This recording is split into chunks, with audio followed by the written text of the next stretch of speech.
네, 올해 상반기 이후 부동산 시장이 회복 국면으로 들어섰다는 지표들이 나오고 있습니다. 정말 바닥을 찍고 상승 국면에 들어간 건지 일시적 반등인지 여러 분석이 나오고 있는데요. 하반기 부동산 시장의 전망은 어떨지 한문도 서울디지털대학교 부동산학과 교수와 함께 짚어보겠습니다. 어서 오세요. 네, 안녕하세요. 네. 자, 최근 이 부동산 시장의 지표를 보면은 부동산 시장에 이제 온기가 돌고 있다라는 그 징후는 뭐 여러 군데에서 지금 확인이 되고 있습니다. 일단 거래량도 연속으로 증가를 했고요. 전반적으로 매매 가격도 상승세를 보이고 있는데 물론 거래량은 7월 거래량이 약간 좀 그 전달보다는 좀 주춤한 것 같긴 한데요. 맞습니다. 이 추이를 좀 어떻게 보고 계십니까?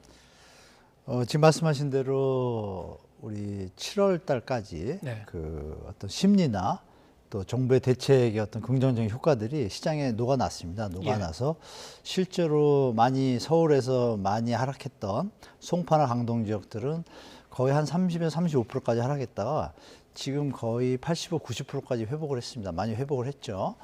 근데 이제 지금 말씀 주신 거래량이 약간 변화가 있다고 말씀 주셨잖아요. 거래량의 어떤 상승 추세가 이어지려면 가격의 상승뿐이 아니라 거래량이 이제 증가의 볼륨과 속도가 같이 추세를 이어져야 되는데 그게 갑자기 7월 달에 약간 꺾였습니다. 근데 이게 이제 서울만 그런 것이 아니고요. 전국적으로 서울은 요번에 꺾였는데 다른 6대 광역시와 일반 지방들은요. 6월 달에 이미 거래량이 딱 정점을 찍고 조금 꺾였습니다. 이제 7월 달이 중요한데 서울이 7월 달에 이어서 약간 힘을 잃은 거예요. 그럼 제가 판단할 때는 그러면 일단 정부의 대책으로 인한 대출 확대 이런 부분들을 활용해 가지고 주택을 마련하겠다는 어떤 수요자들이 어느 정도 소진이 되지 않았나라는 생각을 할 수도 있습니다. 만약에 8월에 거래량마저 받쳐주지 않는다면 일단은 유효 수요라 그러죠. 정부의 대출 확대를 활용해서 내 집 마련에 들어가시는 유효수요가 소진이 돼가기 시작한다는 의미가 되거든요. 그러면 가을부터는 또 다른 양상이 펼쳐질 수도 있다는 것을 우리가 미리 예측할 좀 필요성 좀 있는 것 같습니다. 거래량은 이제 시장 가격의 일종의 이제 선행 지표로 우리가 참고할 수 있으니까요. 맞습니다. 아까 화면에 나왔었던 그 7월 거래량은 7월 30일까지 집계된 건데 뭐 하루 정도 더 추가하더라도 뭐 큰 변화는 없을 것 같은데요. 일단 말씀하신 대로 그동안 몇 개월째 이제 상승하다가 살짝 좀 주춤하는 그런 모양새인데 8월을 좀 더 주목해 봐야 될 것 같고요. 8월은 아마 잠시 늘을 수도 있습니다. 그렇습니까? 그리고 9월에 다시 제세가를 나올 텐데 왜냐하면 50년 만기 주담대 대출을 좀 7월 또 풀었잖아요. 그게 이제 한 달 정도 있다가 실행이 되거든요. 대출이. 그게 이제 8월에 조금 상승폭을 늘릴 수는 있지만 이제 9월에 이제 거래량이 결국은 앞으로의 시장 향방을 결정할 거라고 보시면 될 것 같아요. 만약에 9월에 다시 또 꺾인다. 이러면 이제 소진이 다 됐다고 보시는 게 좀 합리적일 것 같습니다. 그런데 매물은 좀 계속 쌓여가고 있더라고요. 쌓여가는 수준이 좀 빠릅니다. 역대 우리 통계를 낸 이후에요. 일단 기억하시겠지만 2020년도 8월에 실거래 어떤 매물에 대해서 허위 매물 규제책이 들어오면서 그때부터 이제 집계가 정확하게 됐거든요. 그럼 공동으로 어떤 중복된 물건들이 다 제거되고 실매물만 거래를 집계를 아실이라는 앱에서 좀 잘 하고 있는데요. 역대 그 기준으로 해서 오늘 현재 시점에서 볼 때요. 역대 최고치를 찍었습니다. 그렇습니까? 그 당시 한 36,700건이었거든요. 지금 71,000건에 가깝습니다. 거래량이 늘어나는 속도에 비해서 더 빠릅니다. 이 매물은 훨씬 빠른 속도로 많이 쌓여가고 있다. 그러니까 이 부분에 대해서 시청자분들이 조금은 다른 면을 좀 생각해 보셔야 될 것 같아요. 왜냐하면 주택 가격이 앞으로도 미래에도 계속 오를 것이라고 판단된다라면 굳이 이렇게 매물이 많이 늘어날 이유가 없거든요. 기억하시겠지만 2020년도 9월 21년도 때 우리 기사에서 많이 보셨잖아요. 뭐 매물이 씨발라 이런 것들. 지금 그것과 정반대 양상을 보이고 있거든요. 그게 뭐냐면 다른 어떤 요인들, 뭐 심리적인 요인, 경제적인 펀더멘탈 여러 가지 요인들이 예전보다는 뭔가 안 좋으니까 소유자들 입장에서 시장에 대해서 장밋빛보다는 좀 보수적으로 대처하다 보니까 지금 팔아야겠다는 분들이 좀 많이 나오게 된 거죠. 그러니까 이런 부분을 시장에서는 이제 매수자든 매도자든 잘 판단하셔가지고 대처하셔야 될 것 같습니다. 매물이 쌓여가고 있지만은 지금 시장 상황을 보면 집주인들의 이제 심리를 보면은 이 급매물로 이렇게 내놓는 것보다는 호가는 맞습니다. 여전히 좀 비싸게 나오는 것 같아요. 예, 어떻습니까? 지금 호가가 상황이? 계속 예. 경합 중입니다. 매수자하고. 그러니까 매수자들이 그 호가를 따라줘야 되는데 예. 지금 약간 이번 달 들어오면서부터 8월 들어오면서부터 그게 이제 경합을 벌이고 있는데요. 실제 직전 거래, 그러니까 올해 벌어진 거래들의 직전 거래와 비교를 해보면요, 5대 5의 비율입니다. 예. 상승해서 거래된 게 50%고요, 예. 하락 거래도 또 50%입니다. 그렇군요. 예. 그래서 이제 팽팽히 좀 맞서고 있는데 예. 이게 이제 시장 상황이 이제 말씀드린 대로 8월, 9월 되면 색깔이 좀 바뀌게 해서 추석 마치고 나면 이제 예. 또 어떤 심리들이 좀 정리가 되잖아요. 예. 그때 이제 어떤 대중들의 어떤 방향성이 좀 정해질 것 같습니다. 예. 심리적으로 이제 줄다리기를 벌이고 있는 상황이다. 네, 그렇습니다. 그렇다면은 이 상반기 이후에 이 부동산 시장의 이제 가격이 좀 상승하고 거래량도 늘고 그랬었던 그 기저에는 과연 어떤 분들이 그러면은 뛰어들었던 건지, 어떤 분들이 주로 집을 샀던 건지 이걸 좀 우리가 판단을 해봐야 될 것 같은데 어떻게 예. 분석하고 계신지요? 일단 상반기까지의 어떤 그 연령별에 따른 어떤 구매 어떤 패턴을 보니까요. 예. 30, 40 세대가 매수한 비율이 전체 매수 중에 서울 아파트 기준으로요, 63%가 매수를 했습니다. 예. 그러니까 예전에 보통 통상적으로 우리 갭투기 활성화 시절에도 한 30% 선이었거든요. 예. 잘해야 40%. 근데 63%나 된다는 것은 30, 40, 20 세대들이 적극적으로 시장에 들었다고 보는데요. 거기에 이제 정부의 특례보금 자령이 제일 컸습니다. 특히 거래된 물건들의 50% 이상이 다 9억 이하의 물건들이 많았습니다. 거기가 이미 좀 받쳐줬고, 그다음에 그 상승세에 힘입어 가지고 아시겠지만 9억 초과의 주택을 보유한 분들에 대해서도 이제 전세 대출을 또 추가했어요. 근데 네. 이분들이 또 그걸 활용해 가지고 주택 매입에 또 들어왔어요.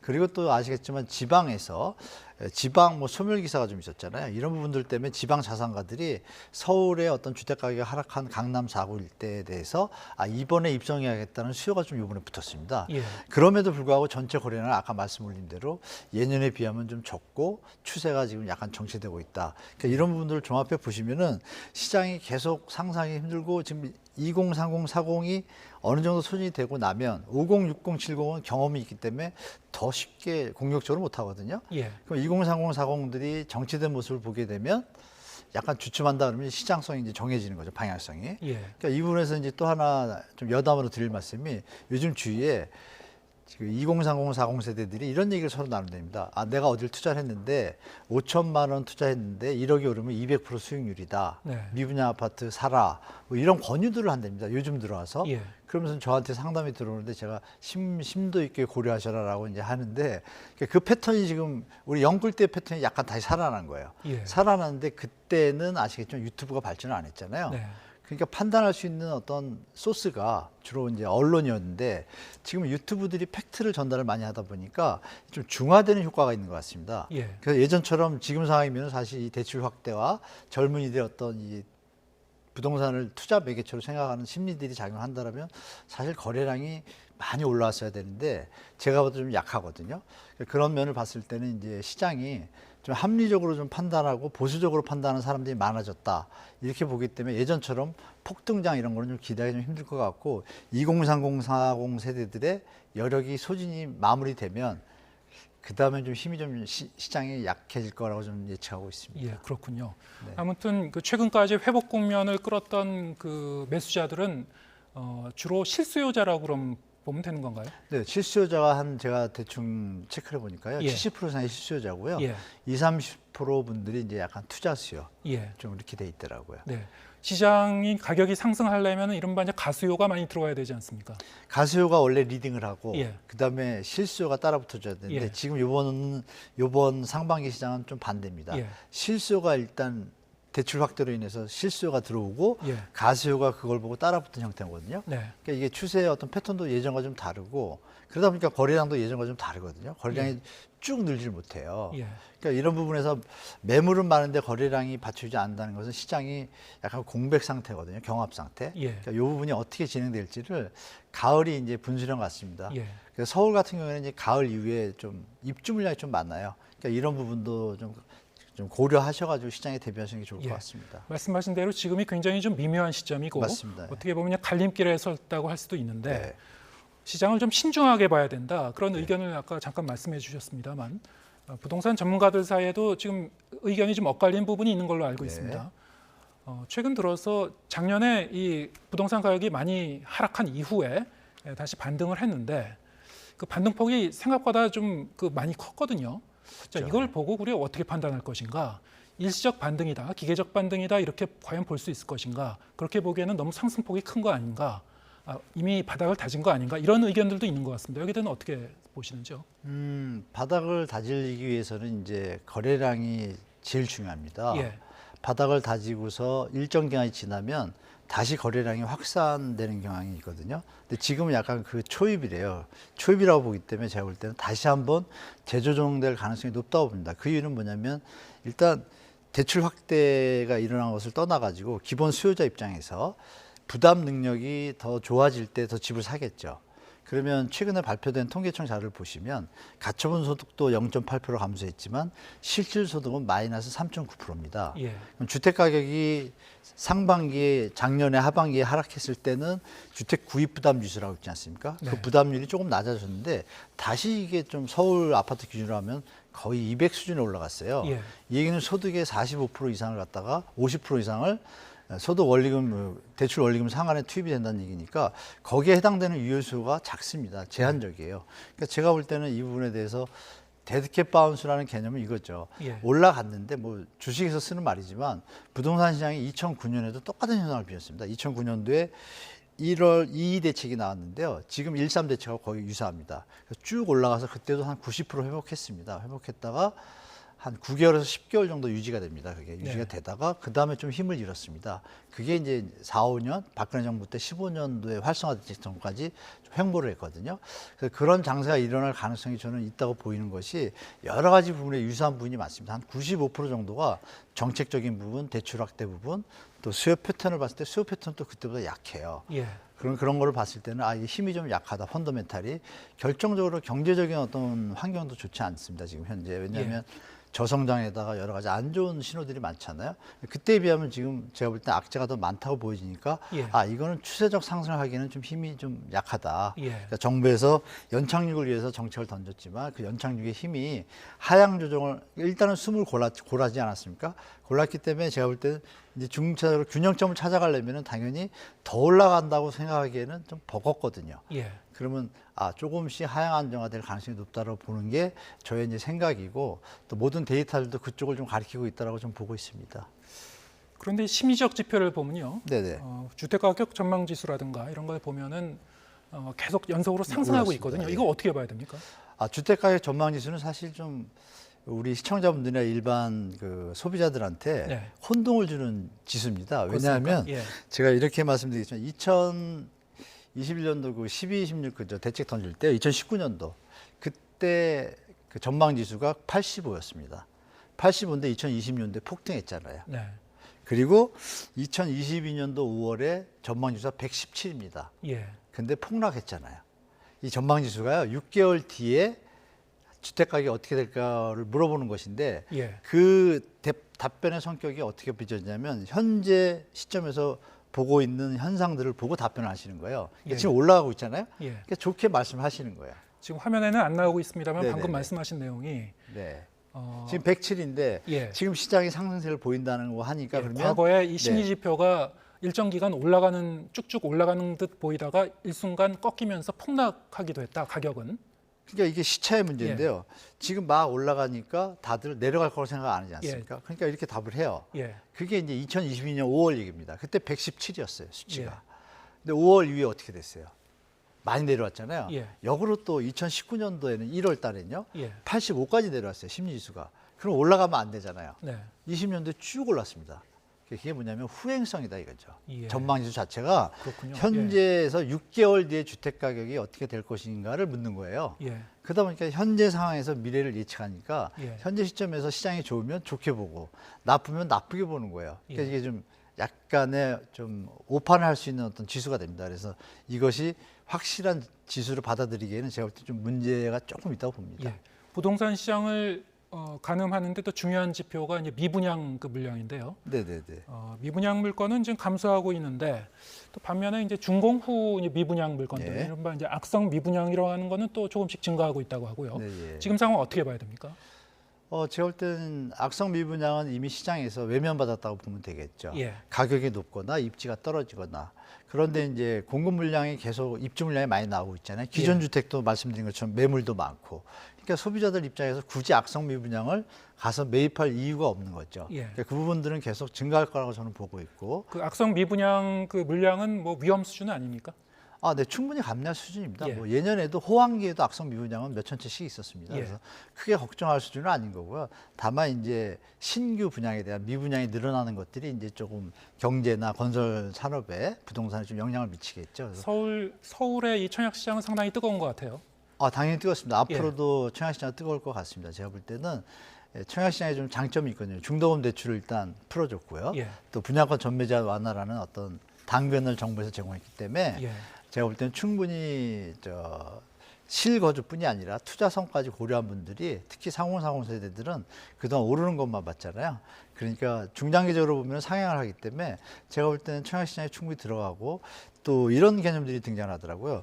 청약시장에 들어가서 주택을 당첨이 된 후에 나중에 분양권 전매 기간을 계산한 다음에 그거에 들어갈 이자 돈이 있지 않습니까? 네. 대출 이자에 대한 금액에 대해서 만약에 주택 가격이 5천이 투입이 됐는데 2년 동안 입주 전에 만약 주택 가격이 1억만 올라도 200% 수익률이다. 예. 뭐 2억이 오르면 400%다. 이런 마인드가 좀 있는 분들이 좀 계세요. 예. 정 아니면 그냥 들어가서 살고 이러다 보니까 청약 시장은 젊은 층들이 주도하면서 제가 볼 때는 내년 초반까지는 좀 서울 지역은 특히 흥행을 일으킬 것이고 수도권은 차별화될 것 같습니다. 지방도 마찬가지로 냉정하게 스마트해지셔가지고 소비자들이 가격이 높거나 입지가 떨어지면요 철저히 외면받는 시장이 좀 형성될 것 같습니다. 예.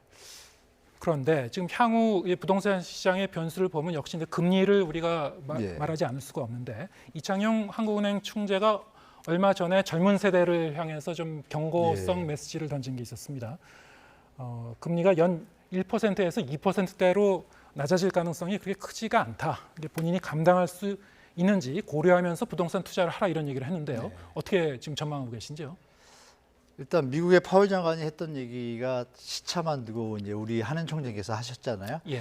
그 얘기가 뭐냐면 기준금리와 별도로 이제 시장 상황을 이제 아시는 거죠. 아시니까 앞으로 기준금리가 내려갈 가능성이 적다라는 것을 우회적으로 표현하신 거예요. 그 얘기 뭐냐면은 우리가 대출 시장에서는 기준금리도 중요하지만 시장금리도 중요하잖아요. 대출금리. 예. 그것이 지금 제가 알기로는 CD성 양도성 예금 증서에다 지금 가산금리가 2.5% 정도 되더라고요. 그럼 3.5에다가 2.5면 기본이 6%인 거예요. 그러니까 지금 시중은행에서 주택담보대출 정책 지원 대출도 있고 4.5에서 5%는 좋은 거고 정상적인 뭐 중산층 뭐 3, 4등급 이후로 들어가면 5% 이상을 다 넘거든요. 그럼 그 금리가 앞으로 낮아진다라면 좀 미래를 보고 들어갈 텐데 한은 총리께서 보실 때 환율 문제라든지 경제 상황을 다 돌아보니 금리를 낮추는 것은 뭐 바꿔 말하면 제가 의역하건데 위기가 오지 않고서는 특별히 당분간은 금리를 안 낮추겠다라는 의지를 돌려서 말씀하신 거예요. 그게 뭐냐면 지금 집을 사서 현재 대출 금리가 앞으로 최소한 2년 정도 갈 거라고 예측을 하고 사라는 얘기 같아요. 예. 그러니까 자기가 부담 가능하다면 살 수 있지만 아까 말씀드렸던 약간 투자성까지 가미한 건 위험하다는 얘기죠. 예. 그런 부분을 갖다 우회적으로 이제 좀 경고를 해주신 것 같습니다. 예. 지금 이게 중국발 부동산 위기도 좀 우려가 되고 있는데 그럼 네. 외부 변수도 어느 정도 영향을 줄 것 같습니까? 어떻게 보시는지요? 근데 중국발 외부 변수는 뭐 지금 바로 올 것 같지는 않습니다. 예. 일단 중국 자체에서 뭐 지자체가 어떤 부동산발 재정 위기가 있을 것 같고 그것이 터지려면 뭐 한 1년 정도 걸릴 것 같고요. 일단 최근에 벌어진 비구 위안 같은 경우에 아직 디폴트 유예 기간이 30일 남았어요. 9월 7일 날 결정되는데 여하튼 심리적으로 부동산 버블은 약간 조정되는 국면이고 그러면 간단하게 우리가 생각할 수 있는 것은 소비가 줄 것이고 예. 그게 뭐냐면 우리나라의 수출액이 준다는 얘기고 예. 수출액이 준다는 얘기는 우리 수입이 적어진다는 얘기니까 우리한테도 영향은 있겠지만 직접적으로 부동산 시장에 영향을 주기보다는 경제 어떤 펀더멘탈 쪽으로 서서히 시간이 가면서 조금 영향을 줄 것 같습니다. 네. 좋은 뭐 소식은 아니죠, 예. 대한민국에도. 네. 역시 이제 국내적으로 보면은 네. 그 정책 변수가 좀 클 것 같은데요. 맞습니다. 올해 들어서도 사실 특례 보금자리론 이게 이제 사실상의 시장 부양 수단으로 좀 쓰인 측면도 있는 것 같고. 그렇죠. 예. 그런데 이제 언제까지 이것을 가져갈 것인가? 만약에 이것을 더 이상 연장을 안 할 경우에 그리고 또 이미 한 9월 정도면 이제 고갈될 가능성이 있다고 좀 예. 그 얘기도 되고 있고. 그러면은 이거의 효과가 이제 끊기게 되면은 시장에 바로 그 영향을 주게 될까요? 어떻게 전망하시는지요? 바로 영향을 미칠 것이는 않고요. 예. 정부에서 뭐 여러 가지 시나리오를 생각하셨을 텐데 이 40조라는 거대한 자금도 사실은 뭐 MBS를 발행해서 조달을 했기 때문에 추가적으로 다시 한번 고갈이 됐을 때 이 시장을 유지하기 위해서 다시 40조를 투입한다. 이건 좀 세수가 부족한 상황에서 조금 정부에 좀 면이 안 서는 것 같고요. 예. 제가 볼 때 어느 정도 조정을 할 텐데 문제는 이제 역전세난에 대한 또 다른 방법의 우회적인 지원책이 나왔기 때문에 예. 사실 그 대책이 전체적인 시장의 어떤 하향 안정화를 연착륙을 위해서 던진 대책인데 그 부분이 소진이 되고선 상태인데 현재 회복을 많이 했잖아요. 예. 그러면 여기서 정부가 바라보는 어떤 기준선이 있을 겁니다. 발표는 안 하셨지만 적정선. 그래서 그런 부분을 볼 때 제가 볼 때 국민들이 받아들일 수 있는 주택가격 수준이 돼야지 또 내년에 어떤 뭐 선거라든지 이런 것도 연결되지 않습니까? 예. 그리고 전반적으로 볼 때 최근에 원희룡 장관께서 주택 공급에 대한 예. 확대 신호를 또 말씀하셨잖아요. 네. 그런 걸 보면은 지금 공급이 확대될 때 그거를 같이 해서 주택 구매를 촉진할 수는 있겠지만 예. 공급 확대 없이 만약에 대출 확대나 이런 재원을 갖다 더 추가한다라면 지금도 50년 만기가 나왔다가 여론에 밀려가지고 접지 않았습니까? 예. 그런 부분은 아마 충분히 고려할 것 같은데 제가 볼 때 예측하는 것은 다시 한번 특례보금자 이론 같은 대출 재원이 투입되기에는 조금 여러 가지 환경이 녹록지 않다. 예. 결론은 이렇게 이어갈 텐데 네. 중요한 것은 역전세난의 어떤 부분이 이제 연말에 있거든요, 사실. 예. 서울에 같은 경우는 강남 일대가 이제 하반기 12월 그 맘쯤에 뭐 DH파크 6,700세대가 좀 큰데요. 예. 그 물량이 나왔을 때 시장이 어떻게 반응하는 걸 보고 아마 추가적인 그때 대출을 하기 전까지 좀 약간 볼 것 같아요, 시장을. 예. 그러니까 9월, 10월, 11월까지 보다가 시장에 조금의 어떤 뭐 하방 경직성이 나타난다면 조금 지원책이 다시 나올 수 있겠지만 예. 당분간은 없을 것이고 그렇다면 시장이 차근 스텝 바이 스텝으로 좀 하향 안정화 되기를 바랄 것 같습니다. 왜냐하면 이게 하향 안정화 돼서 연말이나 연초에 주택 가격이 펌핑이 안 됐다. 하향 연착륙으로 가고 있다라는 신호를 줘야지만 제가 볼 땐 정책적 면에서도 성공한 것이고 예. 또 내년에 어떤 정책적인 어떤 선거 부분에서도 도움이 될 것이기 때문에 2030 세대들은 또 집을 원하고 있지 않습니까? 예. 여러 가지 삼박자가 많기 때문에 무리하게 대출을 확대하는 정책은 이미 좀 지양할 것 같고 공급 확대를 통하면서 문제가 생겼을 때는 대처 방안이 미시적으로 좀 추가적으로 나올 것 같습니다. 예. 정부 정책 변수도 좀 주목해 봐야 되고 맞습니다. 역전세난 그 얘기가 많았는데 그것도 연말까지 계속 좀 지켜봐야 되는 건가요? 그렇죠. 예. 예. 그럼 마지막으로 네. 지금 아직 그 집을 매입하지 못하신 분들이나 이런 분들은 시점을 계속 좀 관망하고 계신 분들도 많을 텐데 앞으로 각 개인들이 예. 어떻게 이 시장의 지표들을 주목해 봐야 되는지 좀 팁을 좀 주시죠. 일단 뭐 다주택자분들하고 또 다주택자분들 두 종류겠죠. 좀 무리하게 하신 분들 아니면 월세를 받으면서 여유 있는 분들. 무리하게 하신 분들은 제가 볼 때는 좀 자산 유동성을 확보하기 위해서 예. 어느 정도 좀 긴축을 들어가는 게 좀 낫다고 보고요.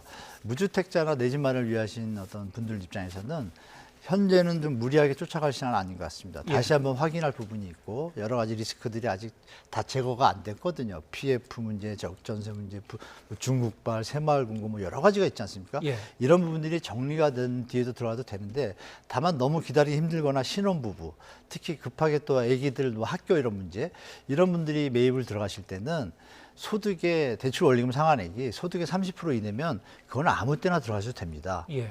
그건 충분히 감내하고 부동산 시장이 등락이 있더라도 감내할 수 있거든요. 우상향하는 것은 뭐 중장기적으로 명목가격은 다 우상향하기 때문에 중요한 것은 이제 무리해서 하는 분들이 문제인 거죠. 예. 그러니까 지금 여력이 안 되는 주택가격이라고 판단되시는 분들은 제가 볼 때는 충분히 연말까지 확인한 다음에 리스크라든지 정부의 정책 이런 시장 상황을 체크하신 다음에 접근하셔도 좋고 특히 정부에서는 아마 결정적으로 가을 이후에 예. 또 내년 초에 아까 원희룡 장관이 얘기하신 것처럼 사전 청약 부분 공공 분양 물량을 좀 많이 내놓을 것 같아요. 2030 세대들에게 저렴한 가격으로 이때 내 집 마련 기회로 삼으시는 것도 좋은 전략이 될 것 같습니다. 네, 내 집 마련을 위한 조언도 해주셨습니다. 네, 참고하시면 되겠습니다. 한문도 서울디지털대학교 부동산학과 교수와 함께했습니다. 고맙습니다. 네, 고맙습니다.